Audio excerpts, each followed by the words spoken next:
Hi hello నమస్తే welcome to social post TV. నేను మీ anchor పప్పు. ఈరోజు మనతోని స్పెషల్ గెస్ట్ ఉన్నారండి. ఆ గెస్ట్ ఎవరో కాదు, సీనియర్ జర్నలిస్ట్ డివిఎస్ గారు మనతోని ఉన్నారు. ఏపీ రాజకీయాల గురించి సార్తోని మాట్లాడి తెలుసుకోవడానికి ప్రయత్నిద్దాం. నమస్తే సార్. నమస్తే. ఎలా ఉన్నారు సార్? Fine fine. అని చూస్తే కనుక రాను రాను వ్యక్తిగత విమర్శలు షర్మిల గారు బాగా చేస్తున్నారు. దీంట్లో విజయమ్మ గారు కూడా ఇరుకుల పడే అవకాశాలు కూడా ఉన్నాయి. ఇలాంటి కొనసాగితే ఈ రాజకీయ వైరం ఎలా ఉండబోతుందంటారు? ప్రశ్నలో లోపం కనపడుతోంది, ప్రశ్నలో తప్పులాగా అనిపిస్తోంది. అంటే షర్మిల వ్యక్తిగత విమర్శలు చేసినట్టుగా నాకు కనిపించాల. షర్మిల పై వ్యక్తిగత విమర్శలు భూతద్దంలో కనపడుతున్నాయి. షర్మిల మీద సోషల్ మీడియాలో కావచ్చు, ఇక్కడ మంత్రులు కావచ్చు, వైసీపీ ఎమ్మెల్యేలు కావచ్చు, జగన్ శిబిరం ఎందుకు అట్లా దాడి చేస్తోంది?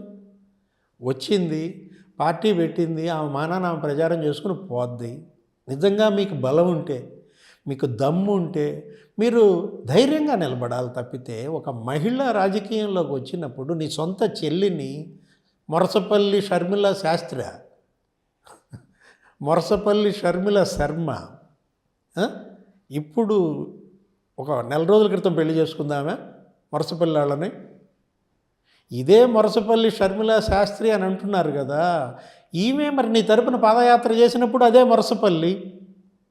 2012లో 15 బై ఎలక్షన్స్ గెలిపించినప్పుడు ఈ మొరసపల్లి షర్మిల శాస్త్రే కదా నువ్వు జైల్లో ఉన్నప్పుడు పాదయాత్ర చేసింది. అప్పుడు లేని మొరసపల్లి శాస్త్రి ఇప్పుడు ఎందుకు వచ్చింది?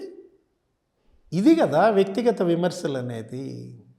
సాక్షిలో ఆమె మీద విమర్శలు చేపిస్తున్నారంట. ఎవరెవరినో తీసుకొచ్చి సాక్షి స్టూడియోలో పెట్టి నన్ను తిట్టిస్తున్నారు అంటే ఇది ఎవరి మీడియా? సాక్షి అనేదో లేకపోతే జగతి పబ్లిక్ వాళ్ళ మీడియానే కదా, వాళ్ళ నాన్న పెట్టిందే కదా, వాళ్ళ నాన్న బొమ్మే ఉంటుంది. మరి పాపం ఆయన నవ్వుతున్న బొమ్మ అనుకుంటా. ఒక పక్కేమో పైన రాజశేఖర రెడ్డి ఫోటో అక్షంతలు పడుతున్నట్టుగా ఉంటుంది, అంబలము పూలు, కింద వాళ్ళేమో తిడుతోంది ఆయన కూతుర్ని. ఎంత పిటి, ఎంత దురదృష్టం. షర్మిల చేసిన తప్పే ఏది, వాళ్ళ మీద వ్యక్తిగత విమర్శలు. అన్నని వ్యక్తిగతంగా తిట్టింది అనుకోండి, తప్పే అన్నమాట. అన్న పాలన లోపాలను ఎత్తి చూపిస్తే వెల్కమ్, దాన్ని ఆహ్వానించాలా. ప్రత్యేక హోదా ఎందుకు తీసుకురాలేదు అన్న అని అడిగింది, దాన్ని వెల్కమ్ చేస్తారు. దానికి ఆయన వివరణ ఇవ్వాలి. ఇది కారణం, బీజేపీ ఇందుకని ఇవ్వట్లేదు, ఇంకా నేను అడిగినా ఇవ్వరు అనేది ఆయన సమాధానం ఇవ్వాలా. సమాధానం చెప్పాల్సిన అన్నేమో అసలు దాన్ని పట్టించుకోవట్లా. ఈ వందిమా గదుల్ని భజన బృందాన్ని షర్మిల మీద వదులుతున్నాడు. షర్మిలేమో అన్నని టార్గెట్ చేస్తోంది. ఇప్పుడు వాళ్ళ నాన్న 56,000 కోట్లు ఖర్చు పెట్టాడు ప్రాజెక్టుల మీద, నువ్వెందుకు ఖర్చు పెట్టలేదని అడుగుతోంది. హంద్రీ నీవా 10% ఎందుకు కంప్లీట్ చేయలేకపోయావు అని అడిగింది.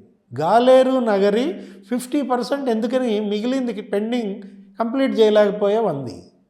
జాబ్ క్యాలెండర్లు జనవరికి ఒకటి ఇస్తానన్నావు కదా, 5 జనవరిలు అయిపోయాయి, 5 జాబ్ క్యాలెండర్లు ఇవి అని అడుగుతోంది. వాటికి సమాధానం చెప్తే సరిపోతుంది.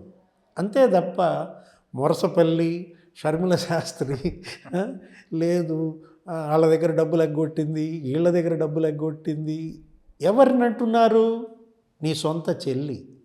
ఎక్కడంటున్నారు? నీ సొంత మీడియా. ఎవరంటున్నారు? నీ సొంత మనుషులు. ఇది తప్పు కదా. ఇప్పుడు చెల్లి షర్మిల శాస్త్రి అయితే అన్న జగన్ శాస్త్రి గాడా, తండ్రి రాజశేఖర్ శర్మ ఏమవుతాడు?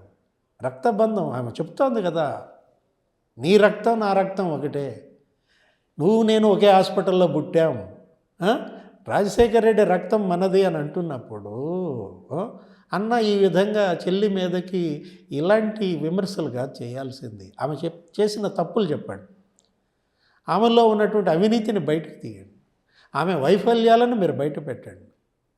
అంతే తప్ప వ్యక్తిగత దూషణలు, వ్యక్తిత్వ హననాలు, దట్టు ఒక మహిళ పట్ల చేస్తే మీరే ఒక రకంగా షర్మిల ఇమేజ్ పెంచుతున్నారు, మిమ్మల్ని మీరు డ్యామేజ్ చేసుకుంటున్నారు.